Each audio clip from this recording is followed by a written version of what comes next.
Now all together, we'll please read the translation, beginning with O Kesha. Say 1, 2, 3. O Keshava, O Lord of the universe, O Lord Hari, who have assumed the form of a dwarf Brahmana. All glory is to you, O wonderful dwarf. By your massive steps, you deceived King Bali, and by the lungs of water that has emanated from the nails of your lotus feet, you deliver all living beings within this world. Thank you very much. So then, Om Namo Bhagavate. Om Namo Bhagavate Vasudevaya. Om Namo Bhagavate Vasudevaya. Om Namo Bhagavate Vasudevaya. So this is a verse from the 8th canto of Srimad Bhagavatam, and it is concerning Lord Vamanadev, the dwarf incarnation of the Supreme Lord. So, Shonayam Shravanadvadasyam. Shonayam Shravanadvadashayam.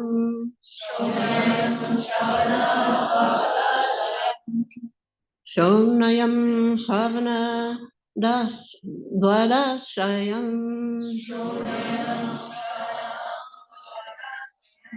Muhurte Dijati Prabhu.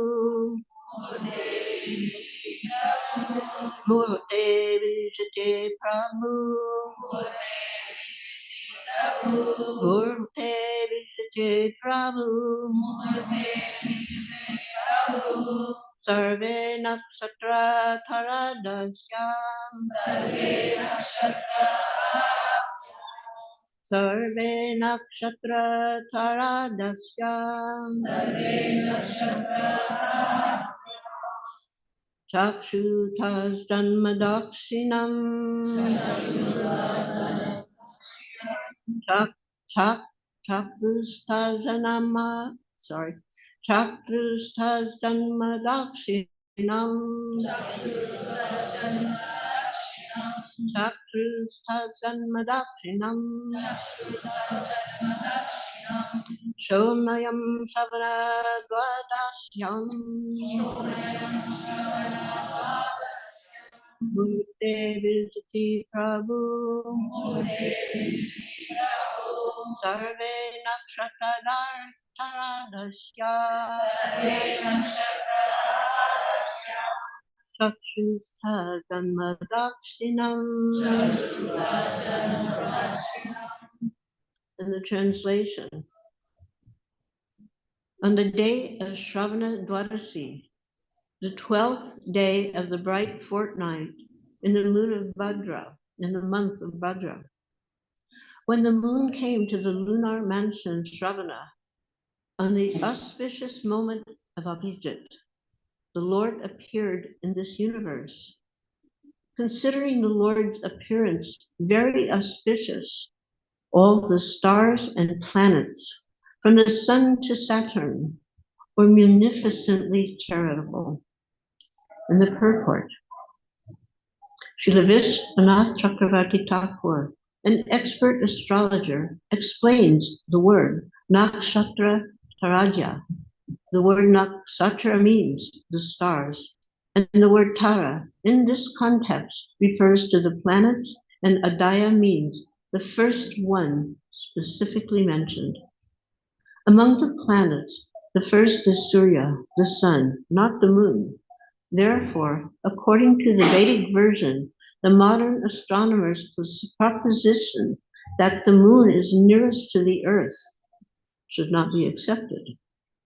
The chronological order in which people all over the world refer to the days of the week, Sunday, Monday, Tuesday, Wednesday, Thursday, Friday, and Saturday, corresponds to the Vedic order of the planets, and thus circumstantiates the Vedic version. Apart from this, when the Lord appeared, the planets and stars became situated very auspiciously according to the astrological calculations to celebrate the birth of the Lord. So now you can turn off this.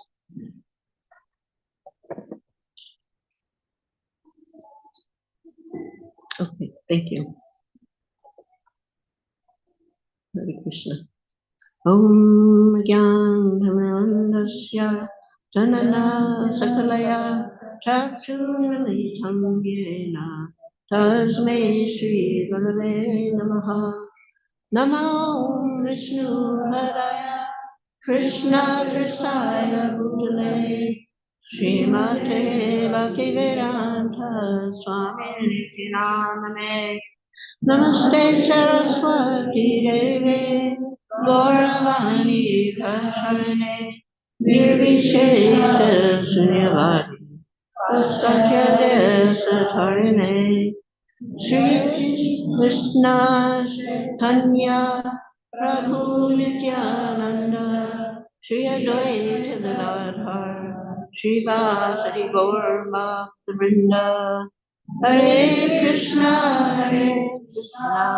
Krishna Krishna, Hare Hare, Hare Rama, Rama Rama, Hare Hare.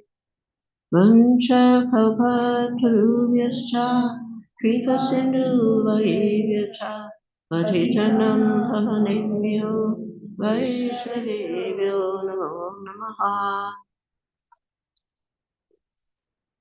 What is the time frame? Because a lot of time got taken up with the extensive intro. So can somebody tell me what is the time frame for the? Okay. All right. Well, either I'm going to speak really fast or I'm going to go over time and see what happens here. So one day, Durvasa Muni, he was walking along the pathway of the road, and he happened to see Indradev passing by on his mighty elephant. So Durvasa Muni was walking barefoot, Indra was on a big elephant. And that was proper because one is the king and the other one is sadhu. But still, a sadhu has a more dignified position. So Durvasa Muni had a beautiful garland around his neck. So he took it off and he handed it to Indradev, who was on top of the elephant. And Indra accepted the garland, but due to false ego, he didn't really appreciate it properly. And he put the garland on the trunk of his elephant. So Srila Prabhupada explains that elephants, they don't understand the value of Mahaprasad. In fact, this was Mahaprasad. So the elephant threw this garland between his two legs and smashed it, crushed it. So Durvasa Muni, he understood the disease of Indra's false ego. Great personalities, they can take a little thing and they can see so much in it. So one may think, what kind of little thing? Just a garland? So much trouble for Indra and his whole race because of a garland? But it wasn't just the garland, it was the mentality. Just like Prabhupada says, Krishna doesn't see what we do, he sees the person, purpose, the intention of everything that's being offered. So if you have a person, the purpose of real love, devotion, genuine humility, when we offer something to the Lord, then the Lord takes great pleasure, even if it's just a leaf or a flower. Krishna will consider in his own supreme gracious way that he can't repay his devotee for their love, even when he's offered just a leaf or a flower or water. But if we have egotistic motives or ill motives, selfish motives, Krishna also sees that. So when Durvasa Muni saw this little garland incident, he saw the disease in Indra's heart, the hankara. Heart disease is a big problem nowadays. Even I have it. but there's the internal heart disease connected with the physical heart. That's one disease. And then there's the ahankara, the false ego that encapsulates the heart. He was so proud. And what happens when you become proud? You become insensitive to the importance of giving respect to others. And that's the very basis of Vedic culture and Vaishnava culture. Chaitanya Mahaprabhu is emphasizing the manina manandena. We must offer all respects to all others and expect. I'm unable to hear. What? We are unable to hear it. Keep the mic a little closer. Oh, okay. And is hearing better now? Okay, sorry. It should have been mentioned in the beginning. So, we must offer all respect to all others and expect none in return for ourselves. This is culture. And without this consciousness, society doesn't have any culture. So etiquette is about respect, and respect is about humility. So Durvasa Muni saw this disease in Indra, and he cursed him. You, so much fame and prestige, so much wealth, so much property. I curse you to go into poverty. But that's all it took, just defending a Vaishnava. Now, Durvasa Muni, he's also a Vaishnava. Indra's a Vaishnava. Two Vaishnavas walking down the street, one elephant, one is walking, and look what happened. The demigods lost everything, not only Indra, but what a leader does, the whole others follow, and they have to share in the reaction. So Indra and all the demigods, they lost everything. Now Bali Maharaj, a very intelligent personality, son of Virochana, grandson of Prahlad, great-grandson of Hiranyakashipu, great-grandnephew of Hiranyaksha, a very mixed family heritage. So he performed a yajna to please his guru, Sukaracharya, and his guru was very pleased. And in fact, he arranged for the descendants of Bhrigu Muni to come to perform this yajna. And the descendants of Bhrigu, they showered blessings upon him, upon his guru, Shukra. And Shukracharya was showering blessings upon him. So he received blessings that he become indefeatable in his power. His body was radiating with light and energy. And he gathered his army together and he marched to Indrapur. And when Indra saw Bali Maharaj with his associates surrounding his abode, he was overcome with fear. What can I do? Bali Maharaj's effulgence alone manifested such power that he could single-handedly destroy everyone, but to speak of the magnificent armies. So Indra approached his guru, Brihaspati, and he asked what to do. I don't see any hope of fighting against Bali Maharaj. Just see his powers. And Brihaspati, he could also see that he satisfied his guru, the Brahmins. What to speak of the descendants of Bhrigu? Everything is on his side. There's no use trying to fight him. You'll be crushed. The best thing to do is to become invisible. Evacuate your kingdom and hide. So then they became poverty-stricken. They didn't have anything. They were just wandering around like fugitive refugees. I think in America we're having some fugitive problems nowadays. They were hiding from demons, but very embarrassing situation. And their mother, Aditi, was feeling great distress to see her children in such a suffering condition. Her husband, Kashyapa Muni, who's in his hermitage in the jungle performing tapasya, meditating on the Supreme Personality of Godhead, totally oblivious to what was going on. And Aditi was suffering for years, and she couldn't communicate with her children. And finally, Kashyapa came out of his meditation, and he saw his wife was lamenting. He asked, is there some problem in our ashram? How is everything? Then she explained, the ashram is fine, but everywhere else there is problem. Our children, Indra, Varuna, Vayu, They've been conquered by the demons. They're homeless, hiding like beggars. I can't tolerate this. It's causing too much pain to my heart. I don't know what to do. So this is the mother's selfless love. Aditi didn't care for herself, but she could not tolerate seeing the pains of her children. I think every mother here would have the same reaction. She knew her children's shortcomings, their defects. She knew the mistakes they made, but still, for a mother, that's not so much important. Mothers love their children and cannot tolerate to see them suffer. And she had great determination. So Kasyapa Muni, he saw his wife's heart and he told her the only possibility of bringing back the happiness to our children, or he said your children, he didn't take too much ownership of the situation, that your children, although he was the father, under this condition is you must worship Lord Vasudev. And he instructed her in the process of Payavrat sacrifice.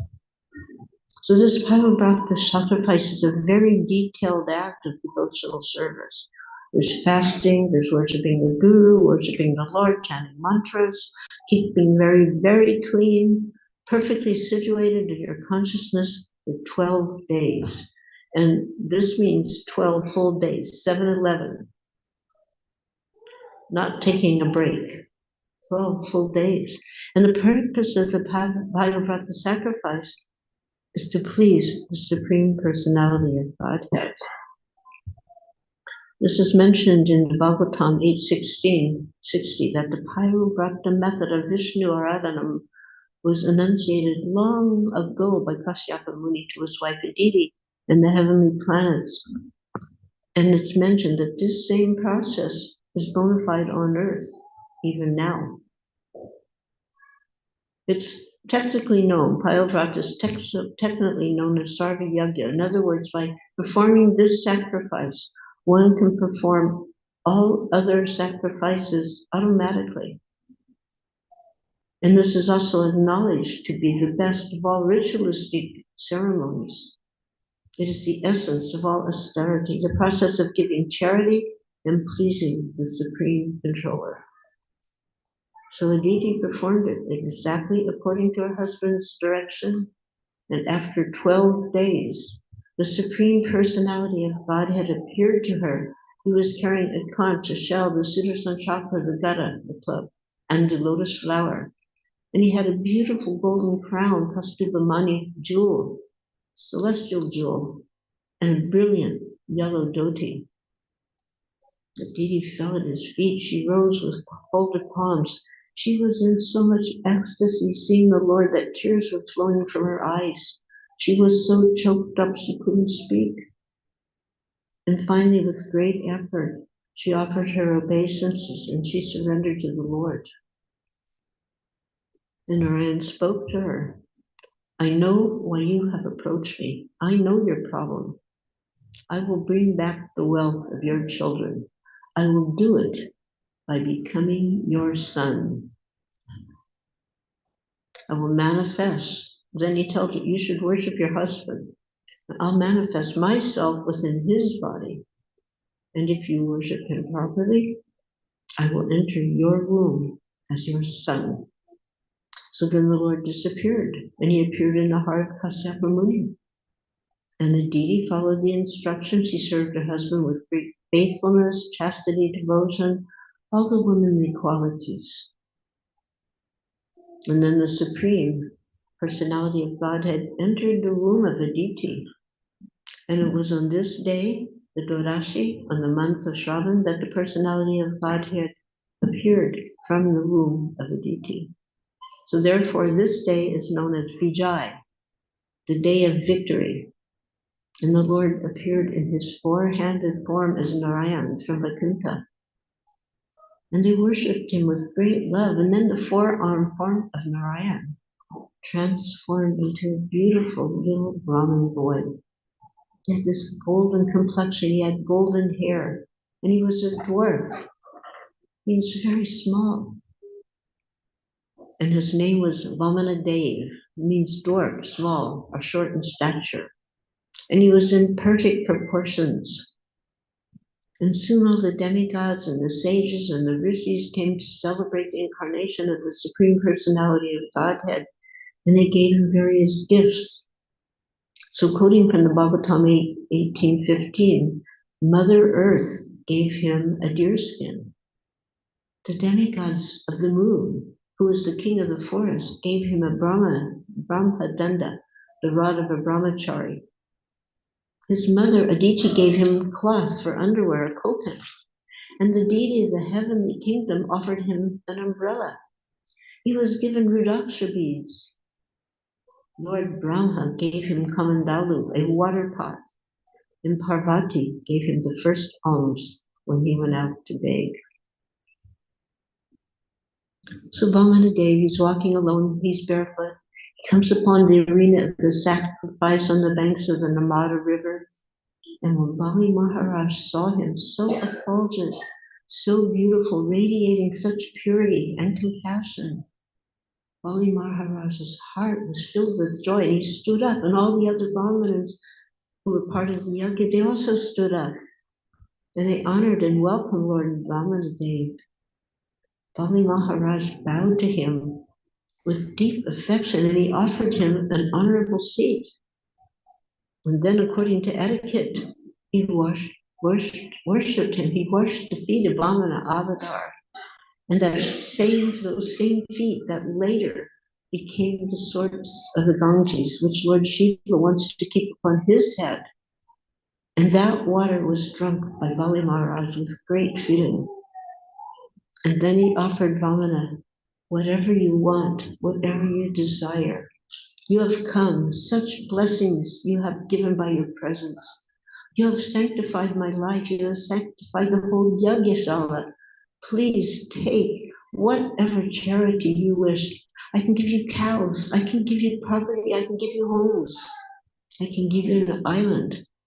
Whatever you desire. Jewels. Ask for anything you desire.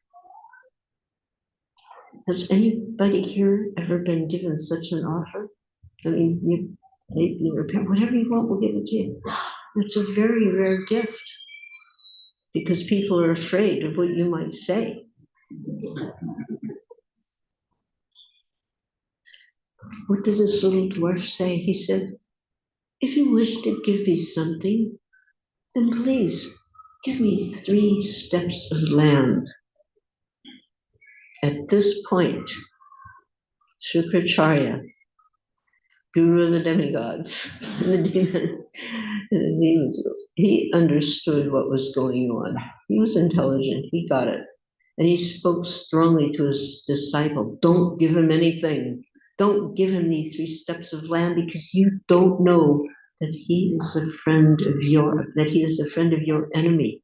He's Vishnu, the Supreme Personality of Godhead, and he's come to cheat you. With these 3 steps of land, he'll cover everything you own. You will be bereft of everything. He's come to cheat you. He's come to take everything away from you. Bali Maharaj replied, but I've already promised. I have given him what he wants. Now Sukracharya, he knew the scriptures thoroughly, but the nature of this world is, if a scholar knows the scriptures, he can take whatever he wants from the scriptures to justify whatever he wants to do or say. That's a problem. Even Srila Prabhupada told us that some of my disciples, they will quote Prabhupada said, they'll pick the part that pleases them. Prabhupada said, for their benefit. In other words, they distort. Shukracharya was quoting, you have given your promise, yes, but there are times and circumstances where the scriptures sanction breaking your promise. And he gave a list of reasons. When there's an emergency situation, and he gave Shastric evidence along with a harsh order. You must break your promise and not give him anything. But Bali Maharaj was very thoughtful, and he paused and he began to meditate. There's nothing more sacred than one's truthfulness, than one's word. Even if you lose everything, if you're truthful, you have something substantial. You have honor. What is the use if you have so much material opulence, but you lose your honor? In fact, that chapter is described that Mother Earth, she can tolerate any burden except the burden of even one liar stepping up on her. In this age of Kali, it's the last living leg of religiosity, and it's wobbling, but still trying to exist. Truthfulness is one of the most important of all religious principles, and it's one of the four legs of Dharma. And among civilized people who have spiritual culture, they will not tell a lie, never for their own purpose. Yudhishthira was an example of this. He was always truthful. Only when Krishna specifically told him to tell a lie, and even then he hesitated. Sarvadharma Pitvajalamamatam Saranam Vraja. You can abandon all varieties of Dharma and surrender to Krishna, but devotees can't misuse this principle. Sometimes transcendental trickery in an emergency situation. Prabhupada explained, like, a kid is sick, he might even be dying and he won't take his medicine. So the mother will say, "Here, darling, here's a sweet, please eat it. It's a laddu, but there's medicine in it." So is the mother a liar? No, her purpose is selfless. There's absolutely no selfish motivation. She's simply doing it out of love to save the life of her child. But if it's not for a crisis reason and it isn't done in a totally selfless spirit, then if one tells a lie, you incriminate yourself in karma. So in this age of Kali, Jalpa, Gramyakata is so prominent. We just don't take these things seriously. The tongue is the most difficult of all senses to control. We were hearing yesterday what to do when the tongue is speaking harshly out of control. Are we prepared to do that? The tongue can bring us back home, back to Godhead. If it vibrates the holy names, and the tongue can push us down to hellish conditions by speaking disrespectfully or lying. So, Bali Maharaj is thinking, my guru is supposed to teach me how to surrender to Vishnu. Yet my guru is telling me that this is Vishnu and telling me not to surrender. And he concluded, therefore, he's not a bona fide guru. And turning to Vamanadev, he said, yes, I'll grant your request. You may take 3 steps of land. So now Sukracharya, he's really offended. And this is a difficult situation. Not everything is always easy in this world. Sometimes you have no choice. You know you're going to offend somebody, but so be it. And imagine Bali Maharaj's dilemma.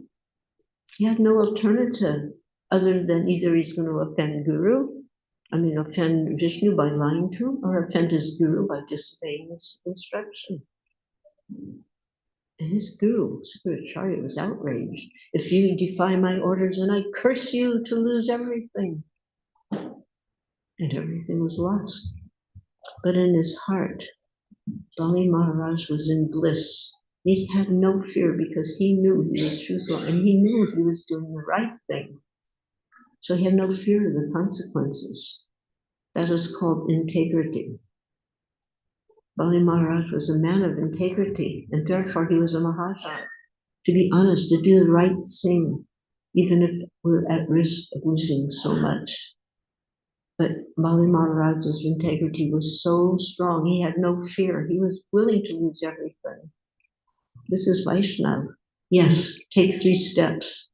And when Vamana first asked for 3 steps, Bali Maharaj was amazed. Why only 3 steps? I'm the king of the universe. I can give you everything, anything. You're only a little dwarf. Your 3 steps are so tiny. The amount of land these 3 steps can hardly be 1 step for Bali Maharaj. I can give you islands. I can give you tremendous wealth. I can give you property. I can give you anything. Why only 3 steps? Ask for more. Vamanadeva replied, actually, you have conquered the whole world. But in your mind, you're not satisfied. I'm nothing. I'm just a little dwarf with nothing. But I'm satisfied. Happiness is within. If you're not happy in your heart, you can't be happy if you gain the whole universe. Happiness is within the heart. I already have that. I don't need what you give me. Just give me 3 steps. And Bali said, yes, take your 3 steps. And then we have that beautiful Lord. He expanded himself into a universal form. He was gigantic. He manifested a golden helmet, and his body just covered all the directions. And he took 1 step, and he stepped from the lowest part of the universe all the way to the middle planetary system. And then he took another step and walked right up to the border of the universe. His foot went right by Swargaloka, Janaloka, Mahaloka, Tapaloka, up to Brahmaloka and beyond. So now he already covered the entire universe in 2 steps. But Bali Maharaj had promised him 3 steps. And Bali Maharaj was watching this whole thing in ecstasy. At this point, Garuda was understanding but Bali Maharaj was a liar. And he was understanding what he was thinking. And he was not keeping his promise. He promised 3 steps of land, 2 steps already taken, but there was nothing left. Apparently. Imagine Bali Maharaj's predicament. Just to be truthful, he accepted the curse of Sukracharya, he accepted the risk of losing everything. When Krishna wants to humble someone, he's very thorough. Yasya aham manu grahanami harishyatadhanam sanai. When Krishna wants to show his mercy to you, he will give you what you like. But when he wants to show his supreme compassion, he may take away everything and even turn your loved ones against you. So you have nothing and no one to turn to except him. This is the mysterious nature of Krishna's compassion. In the name of being truthful, the devotee is willing to risk everything. But at the end, he risked everything. He lost everything. And the Lord made him to be a liar because he couldn't fulfill his promise of 3 steps. And then Garuda tied him up with a serpentine rope, snake rope, just like a prisoner. And when this happened, the soldiers of Bali's army were outraged. Just see what Vishnu's doing. He's taking everything away. If they take everything away from him, they're taking it from us also. So the demons were mobilizing their armies to attack Vamanadeva. And what did Bali Maharaj say? No, don't attack. Don't harm him. But by this time they saw he was powerless. Who was he? He's wrapped up in ropes. So they attacked Vishnu, who defeated them. And Bali Maharaj is being treated like a criminal, made into a prisoner. He's bound with the ropes before Vamanadeva, who now has resumed his dwarf form. Vamanadeva told him, you have promised me 3 steps. Where should I place my 3rd step? Now it's like, suspenseful situation. You can just hear the drums beating. Da, da, da, da. What's going to happen? Bali's tied up. He's a prisoner. Everyone's watching. What will he do? And Bali Maharaj was in bliss, totally humiliated in front of everyone, including his wife. It's very unbearable for a husband to be outdone or humiliated before his wife. And his wife's watching. What's going to happen? All of his armies, his relatives, everyone is seeing how Bali, the great king of the universe, has become an insignificant beggar, imprisoned with nothing. And he was happy because he sustained his determination to remain truthful, and he was happy to surrender to the Supreme Personality of Godhead. My Lord, you've already taken everything. You've taken all my land, all my property, all my wealth, all my influence and prestige. You've taken everything, and there's only one thing left, my body and my life. And Prabhupada explains in this regard that his life was actually more valuable than anything else. Giving the Lord all the planets that I control, the gold, the jewels, the money, the prestige, all my followers, giving them all, it's a small thing. The real offering is to give my life, my body, my mind, and words. So Bali Maharaj, with great determination and a heart filled with pure devotion, he responded to the Lord saying, now what? What are you going to, you've taken everything. What's left? My Lord, may you kindly place your lotus feet upon my head.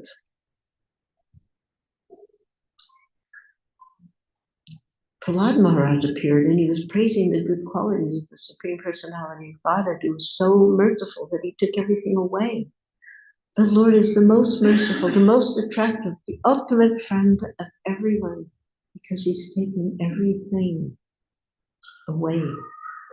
And Bali Maharaj was thinking, actually the demigods think the Lord is merciful to them. Not at all. The Lord is most merciful to the demons. This was his psychology. The Lord is most merciful to us. Because the demigods, the Lord protects them and he gives them their abodes. He protects their abodes, all their opulence. They get caught up on all the sense gratification and false prestige. The Lord keeps giving and giving. And then when the demons come and try to take it away, the Lord eventually gives it back to the demigods. So by giving all these material things, the Lord is not really merciful. His real mercy is when he takes it away from us. That is his mercy. Prabhupada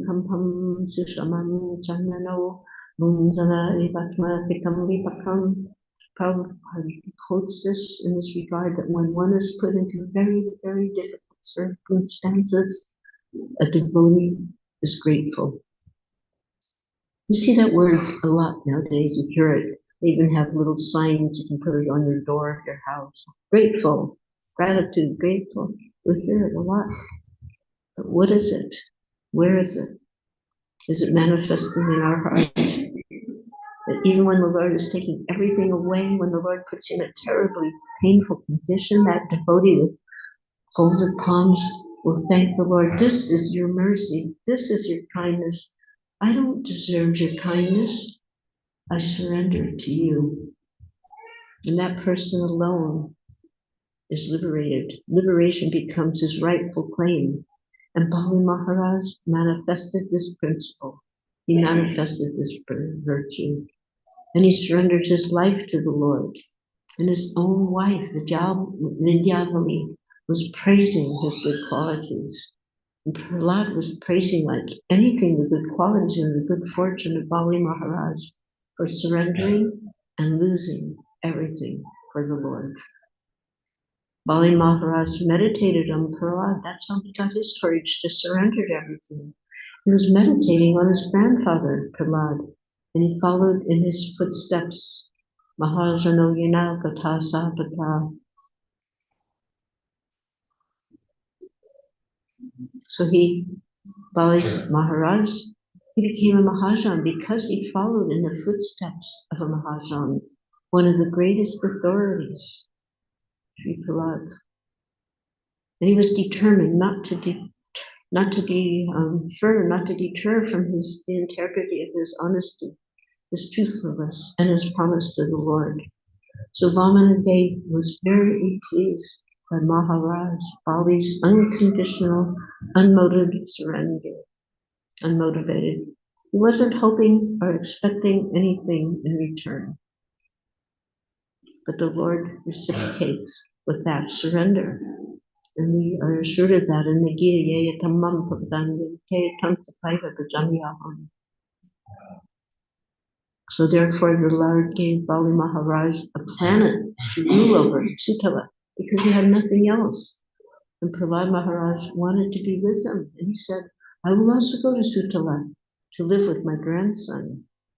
And Vamanadev was so grateful that he accepted the role of doorkeeper for Bali Maharaj. That's a very menial service, a doorman guarding the door for Bali Maharaj, because he couldn't give up the association of his devotees. He always wanted to give satisfaction to Bali Maharaj. Krishna says, always think of me, become my devotee, worship me, offer your homage unto me, and in this way you will come to me without fail. That is my promise, my dear friend. So Vamanadev was always there in the vision of Bali Maharaj, so he could always remember him with love. So Vamanadev, in his inconceivable, extraordinary way, he came to glorify Bali Maharaj forever, more as the personified example of one who attains the perfection of love, pure love of God, by surrendering everything.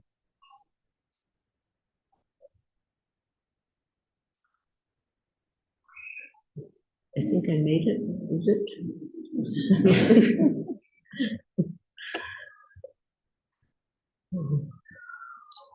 What an extraordinary pastime, you know. And if the Lord didn't exhibit it, you know, it was like, that is Krishna. He has these extraordinary pastimes. They're not just to amuse us. They're not some stories as some people might imagine. They're very deep lessons on how we can actually come to the highest platform of love of God.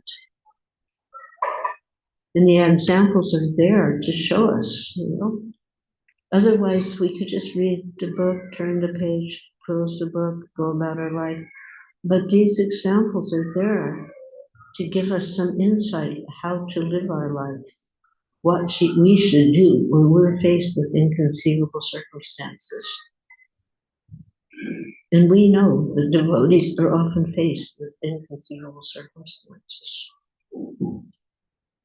And the book of life, Srimad Bhagavatam, gives us clues, gives us hints how to behave, what to do.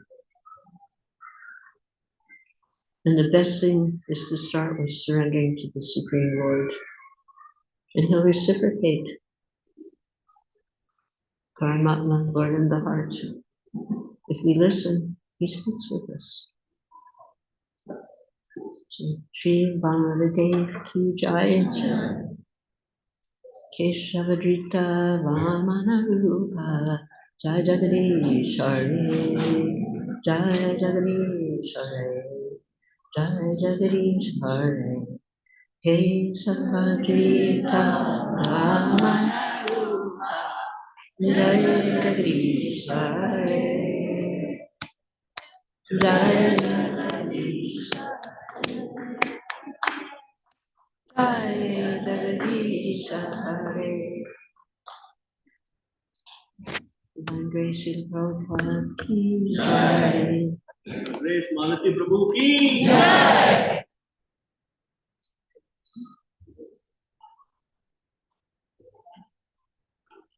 When I got initiated, I was sitting about this far away from the door, and I was thinking, if I'm not ready to commit, there's the door. I could. And I'm kind of thinking that way right now. Don't wake up at night.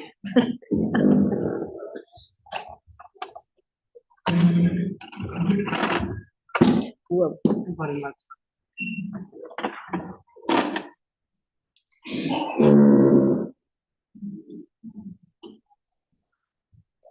Can I make a humble suggestion? They have these, this is a beautiful knife. I like knives, good sharp knives, you know, for cooking. There's something I really appreciate, and you should really take care of your knives, you know. But for cutting cakes, they have another kind of knife. This is pretty dazzling looking, and you see the rainbow knife. But so maybe they have a rainbow knife, okay, but they don't have the sharp tip, you know? It looks less lethal. Anyway. So this says, Hare Krishna, happy birthday. So my birthday was a little few days.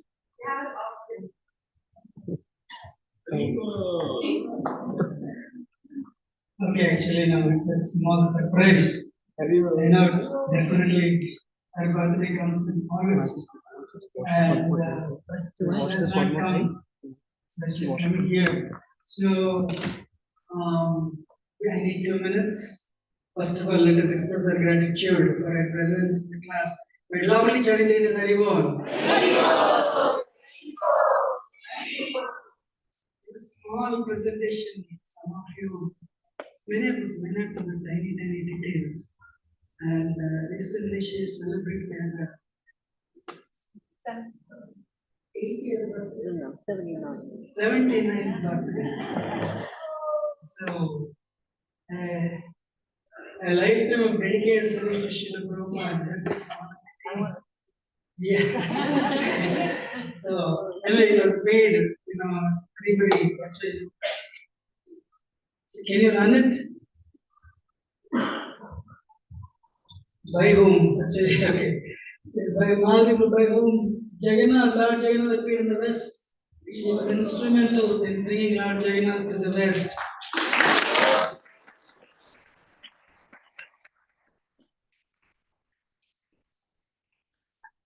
We believe that Lord Jagannath is Malati Prabhu. You're bringing him to the West, and all the big Ravyatras are happening. He was instrumental as his Malati Prabhu king. Next. And she received her first initiation in January 1967. This is Gayatri initiation, however. Okay, this Gayatri initiation. We got a picture actually. This picture here is, yeah, this picture here is in Montreal. That was in '68 when we were on our way to the UK. And when we arrived, we were told we were going to get a second initiation. And I asked the person who told me, I said, what does that mean? She goes, more mantras. I was about to faint because, I just had this baby. At that point, she was, like just 5 weeks. And I'm like, more mantras. But that is starting from the top right. There's Govinda Dasi, who was serving Prabhupada with her husband, or Sundar at the time. There's myself and my baby Saraswati on my lap. Mukunda Maharaj. There was Saradiya, who was a young girl that. It's an amazing story. Can't we want to tell or anything? But she was a young girl, underage, and being kind of not so well treated at home. And her brother was already a devotee. And he asked Prabhupada, "Is there something we can do to help my sister Sarah?" That was her name. And Prabhupada looked very endorsed, and he goes, "Well, perhaps Malati and Shamsundar can adopt her." Like, I'm 22, 23. And she was 16. Anyway, but this was the beauty of Prabhupada. She would say, what would seem materially impossible. Next day, I went down to we just didn't take impossible. I went down to the courthouse. I found out what the process was, signed the papers, and the next thing you know, we're in the court with a judge, a family court.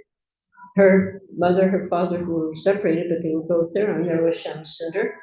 One by one, she calls us in. And then she comes out and she goes, well, it may be a little strange that the girl's 16 and the mother's 22, but I award custody to this couple. And she had, the judge has one, and she goes, bang. I'm like, suddenly we had a teenage daughter. So she's just, and there's Jamuna next to her. And does anybody know who's in the corner? Her name was Wendy. Now she's Rukmini Devi Dasi, the mother of Gauravani and wife of Tulak. She spoke in my picture. She received her first initiation in January 1966 and January 1967. And Srila Prabhupada's second female Muslim. The first one is, I asked her, your first or second? She said, first is Janaki, Mukunda Maharaj's wife. This is the second one, second female Muslim. Next. And this is actually second initiation. So that is Malati Prabhu and husband, and she received second initiation. There's a picture report, but the picture was for the second initiation. Then I go back, so that is the previous picture is Shamsundar Prabhu and Saraswati Malati Prabhu. And after initiation, properly performed at marriage. It was like a couple days later, 2 or 3 days later. 2 or 3 days later, I think second marriage, first marriage, come to Shamsundar. No, Janaki Mukunda first married in New York City, and then we were the second.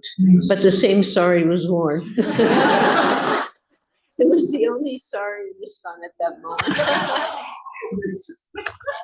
So she received a Ram initiation in 1968 August, just before going to London. And now that I heard many times, Prabhupada borrowed $500 and gave it to them.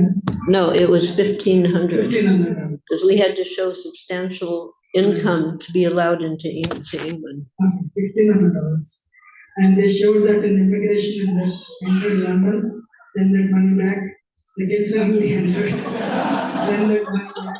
We came from Hook Van Holland, so we landed there, and then there's a ferry to go across. So myself, Shamsundar, Saraswati, and guess what day it was? I remembered this now. And we took the day, it was Radhastami of 68 of that day, yeah. And then we sent it back, the other two came, sent the money back. And then Shamsundar goes to wire it back to Srila Prabhupada, and the money got lost. And he was in such anxiety, and then Prabhupada wrote him a letter, and he goes, it's okay, he did not take it up on Shamsundar, because it was a 5th class bank. But they finally recovered it. So this is the family that went to London to open the temple. Gurudas Prabhu and Mataji, Prabhu and Saraswati and Shamsundar Prabhu, Mukunda Maharaj and Janaki. They went to London and they opened the temple. Actually, Prabhupada said. And you notice how the men have really kind of shaved heads? That was my service. I shaved the men, and I had a straight edge razor. I don't know if you know what that means. And when any new boy would come, I would shave him up. That was my service, among other things. Shamsundar Prabhu brought George Harrison to ISKCON movement. And they later, next. And they recorded, Malati Prabhu was part of Govinda Krishna group. We hear every day Govinda Krishna gives his darshan with this song. It will be there for next 10 years. And she was part of that group who sang Govinda Krishna. And so, ever since George Harrison came into the movement, this Govinda Krishna became, today morning she said, it became top 10 hits. Yeah, they have, like, I don't know if they still do this, but, according to the number of record sales, you would get, it's called the chart. So we were actually in the top 10. We were like in Europe. I think in America we got to number 5, but in Europe we were like number 2 or 3. And we were being sent all over Europe. They were thinking we were like a rock band, and then we because the name, like rock bands have weird names. So they Radhakrishna Temple, that was our name, and they didn't think that it was anything else until we showed up, and the men in their dhotis, shaved head, tilaks, and us in our saris, me with a kid in my arms, and then they understand we were not your ordinary rock band. So Hare Krishna became a household overnight in all the continents through this song. So that is how mission spread actually. So Shamsundar was, he wanted to bring somebody big at the moment. Actually, probably she has to speak only 2 3 hours. All the struggles they went through to go to London. One thing actually I mentioned a couple of times. She told me one time. So my mother told me, your guru is asking you to come to go to London. We have only 6 weeks old baby. She wasn't even 6 weeks old then. At that point, she's like, barely 3 weeks old. 3 weeks old. So, and my mother told me, keep your baby with me and you go to London to serve your guru. Then she told me, I told my mom, I don't know when I'll come back. So I'm taking my baby with me. She said it became true. My mother saw my daughter only after 11 years. So because from London they went to India. So actually, from that point, I did not see my mother. It was 68 we left. Next time I saw my mother, it was 1998. So with the 3 weeks old baby, so they were venturing to go to London with no money, but full faith and money. And but when we finally left, after when we landed, she was 6 weeks old by that point. So rather than they went, she's 6 weeks, but with a small baby, no place to stay. So I have a question for all the devotees. When you go to Vrindavan, will you book your accommodation after? When you go to New York, will you book your accommodation after? So what she did not know that time what was in store for her, but she with her husband and this few weeks old daughter, they were going to London to open a temple with no money in the pocket. The famous thing in ISKCON is then she was asked to go to India. She went to India, and there were no bathrooms. In India, makeshift bathrooms, and the top is open, and she had to take bath in those bathrooms. And the Indians think, especially Bengalis, these Indian Americans have a lot of money. She didn't have a lot of money. She had to take a boat, cross the Jalangi River, go to market and bargain. So she did not know Bengali language. And she would bring back, she would buy the vegetables and bring. And there was a long cage and that's part of the long cage, sugar. And she would cook. No, I was cooking for Prabhupada. She was cooking for Prabhupada. Were there any gas stoves? I had a small kerosene thing that you pump up, blows up in your face. And I had a bucket that had cow dung lining with 2 iron rods across. So she would cook for Prabhupada using the kerosene stuff.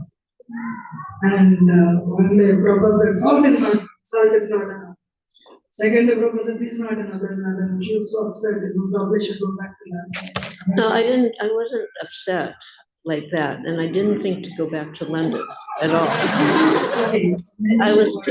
My concern was that I wasn't serving properly. That was my concern, and I didn't see a way to improve the situation under the circumstance. So then I thought maybe I should get someone else to do that service. It wasn't like I didn't want to do it, but I felt like I wasn't capable under the circumstances, because I was living in a tent with my daughter, and anyway, it was not, that easy. So I thought that maybe I should get someone else to be better at it. And she cooked and she brought a plate of prasad. Suddenly she saw Prabhupada was sitting with his daughter, so she hesitated. Prabhupada said, please come. Then, because there was a criticism, Prabhupada was using. He didn't say, please come. I was there, I know what he's saying. Whatever, she put the plate. Online I wanted this online. She can slit her throat for me.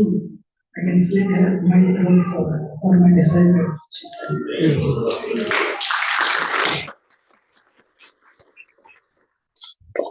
So Papa said this only for her. So she was there, we are not there. And I just tried to mention that her dedication to Srila Prabhupada is immense. Next. Shamsundar Prabhu was Prabhupada's first secretary in India. And if you read this Chasing Rhinos with Swami 3-volume book, available in our channel, you will see all the adventures, Shamsundar performed with Srila Prabhupada and with Srila Prabhupada and under his guidance. It's amazing. They went to London, they went to Russia, he went to Russia with Prabhupada. And Prabhupada was, they were under GBC surveillance. There was a KGB surveillance. Finally, one day he found one person. Prabhupada initiated him as Ananta Shanti, who really spearheaded the movement in Russia. So that way, Shamsundar was a long leader. Well, you weren't allowed to bring literature in, but I couldn't imagine, he was going with Prabhupada, and I couldn't imagine not having even a picture of Krishna, not having at least a Bhagavad Gita. So when I packed a suitcase, I put under the clothes a Bhagavad Gita and some pictures. And when they entered Russia, Prabhupada was ushered right in. Went through Samsundar's suitcase, but they dropped it and everything came out on the floor. There was that book. There was those pictures. And Shamsundar looked at me and goes, oh my God, what has Malati done? Because that could have really been a big trouble. But the person, the KGB man, was so flustered, he just put everything in and said, go. So that book, that one Bhagavad Gita, was left in the hands of this person, what you just mentioned, Ananta Sakti. From that book, they started bringing so many books, writing, copying. That book became instrumental in spreading Krishna consciousness.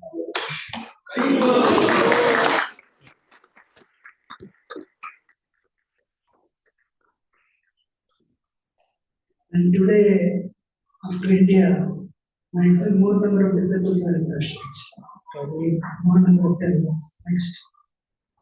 And she also became temple president of Columbus in 1990. And later she became the GBC in 1990. And since then, she has been rendering service to all the temples. Now she's a GBC for Michigan, Western Pennsylvania, and Kentucky, Ohio, Western PA. Western Pennsylvania. Since then, she has. They have my name on the line from others, but I don't accept them. I accept all of you. Since I did Kentucky, Western Pennsylvania, and Ohio and Michigan. So probably it's 26 years, So she's instrumental in developing all the temples, and she's celebrated her 79th birthday. She still drives on her own. No, if it wasn't for Vrindavan Priya, I wouldn't be moving around like I do. So let us express a lifetime and leftover service, leftover dedication to the service of Prabhupada. So let us express our gratitude to all the people. May Lord Janitri has Hari Bol.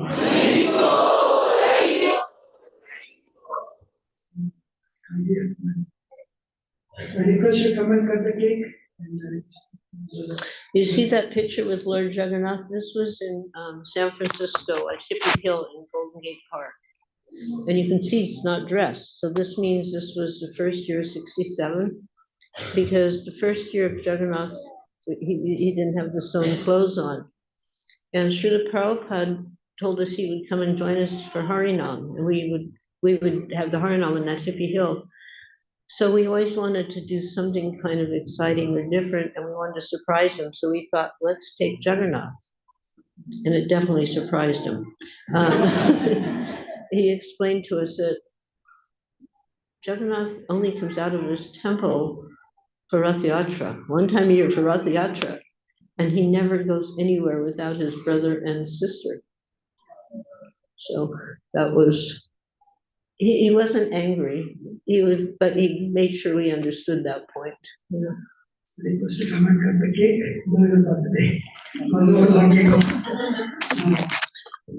Once a request. Is that over here so I don't have to stand up?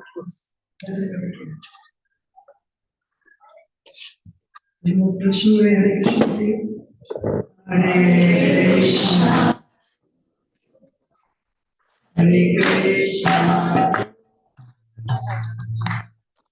Hare Krishna to you is abomination, it's an offensive mantra.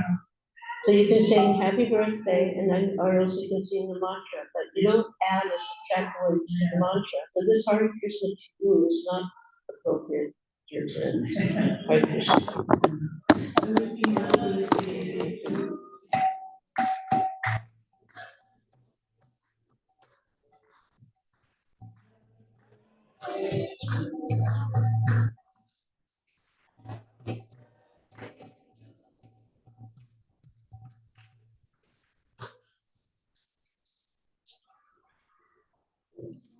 I need a cake.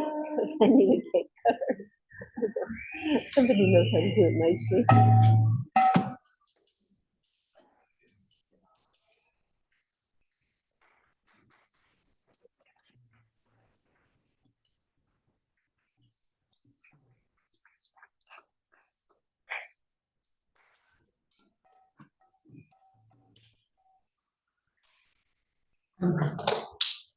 We also have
struggle already for this.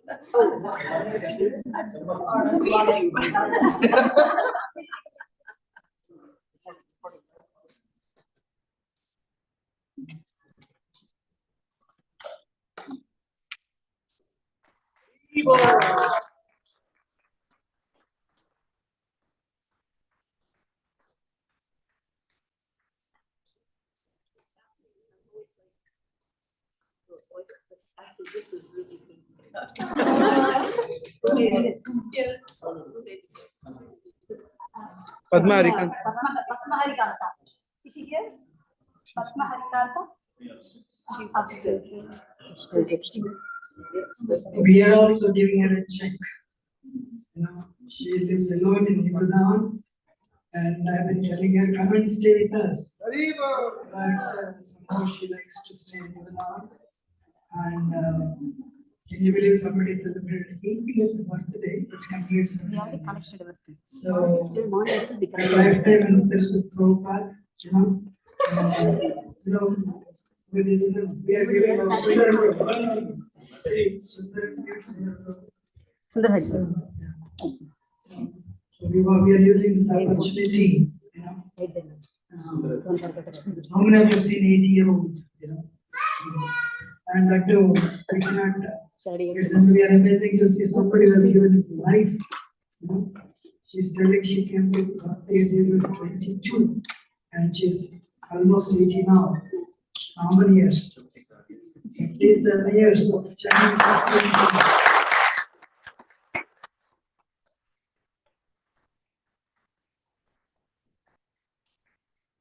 So, dedication, amazing. So,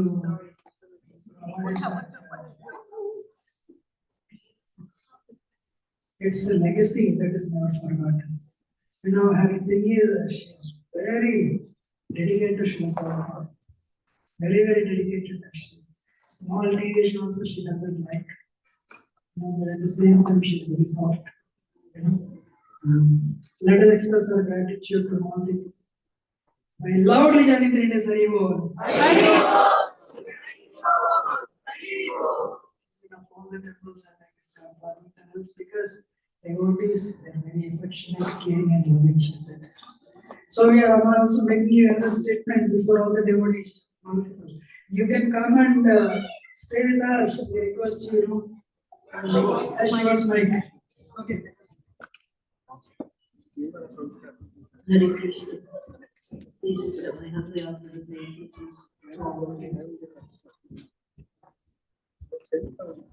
Farmington Hills Society Garden. The garden of beautiful flowers. Prophet said, when you see a smile on a person's face, it's like a flower. So this is a garden of beautiful flowers, Krishna's flowers. And I thank you very much for having come to the Lord's leadership from us. And may you never leave us on the street. And may you somehow or other, because it is difficult nowadays to get people to come and actually commit to full-time service or even part-time service, any service. So it's to your credit, this little temple here is actually expanding, the garden is expanding, the flowers are expanding. So may this continue, and may you always be happy by chanting Hare Krishna, Hare Krishna, Hare Rama, Krishna Hare Hare Rama, Hare Rama, Hare Hare. Thank you all very much. ISKCON की Jai. Let me say one more thing. Anyway, as you know, Americans were not, I was explaining what is culture in the class I mentioned. I'm American, and we aren't very cultured people, that's a fact. You know, and I didn't come from a cultured background, learned background. So quite often I behave in a very uncultured way. That's also a fact. So I ask you to forgive the offenses that I make when sometimes in my speaking or my dealings with you.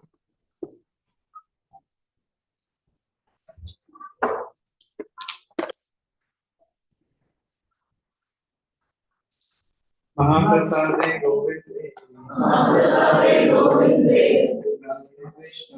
Namo Namo Brahmane Vaishnave.